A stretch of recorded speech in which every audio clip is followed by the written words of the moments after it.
सकाळचं उठलो लवकर 12 वाजता.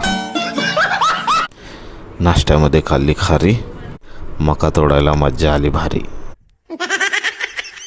मका तोडून ठेवली एका बाजूला आणि गेलो मका भिजवायला. मका बांधाय नव्हती रशी म्हणून केक तळ्याची पानं काढली कशी बशी. केक तळ्याच्या पानांनी बनवली रशी आणि त्यानंच दिली मक्याला फाशी.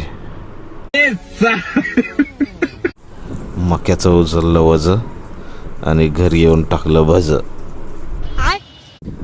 घरी आल्यावरती घेतला भुईमुंग भिजून, असला उन्हाचा तडाखा बघून घेतलं स्वतःला भिजून.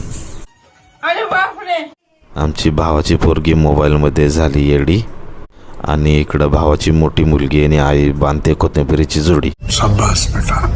वडील गुरांना दाखवतात पाणी, मी आपला डबा घेऊन निघालो आपल्या राणीवानी.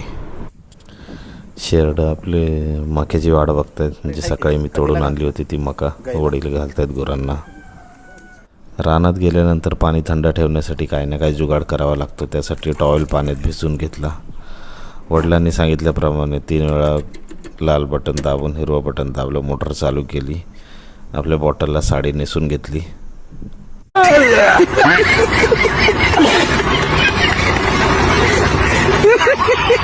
रोजच्या प्रमाणे आपलं हिरव्यागार झाडाखाली बेड टाकून मस्त कॅमेरामध्ये बघत बसलो. हे आपलं काळं तोंड गोरं कधी व्हायचं. आज डबा उघडल्यानंतर श्रीमंत असल्यासारखं जरा वाटलं. परत मका तोडली, वजं उचललं आणि आलो घराकडं. आणि कोण म्हणलं शेती परवडत नाही. घरातली सर्व माणसं रानात राबायला लागली तर शेती परवडते. KGF मधली रॉकी भाईची गाडी काढली. सलाम रॉकी भाई. आंबा उतरवला, आंब्याची गोण भरली, आंब्याची गोण घरी आणून टाकली. गाईसाठी संध्याकाळची मका तोडायला घेतली.